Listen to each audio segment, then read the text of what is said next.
È un giallo il dramma che vede impegnati da stamattina a Torri di Quartesolo gli agenti della squadra mobile della polizia scientifica che stanno effettuando i rilievi per una donna di 49 anni che stamattina alle 5 è stata trovata a terra ferita nel cortile del condominio dove vive.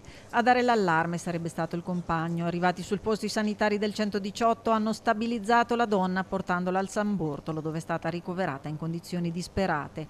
Sarebbero stati gli stessi sanitari ad avvisare la polizia che sta svolgendo le indagini coordinate dalla procura Berica per ricostruire quanto accaduto. Al momento nessuna pista è esclusa. Nel frattempo i parenti più stretti sono stati accompagnati in questura per essere ascoltati dagli inquirenti che stanno raccogliendo più elementi possibili. Ad attendere gli esiti e le ricostruzioni della vicenda, tutta da chiarire è anche il primo cittadino. Questa mattina sono stato allertato dalla polizia locale che a sua volta era stata avvisata dalla Polizia di Stato che era intervenuta in via Zara. Al momento la vicenda ha i contorni del giallo e speriamo che venga fatta chiarezza quanto prima.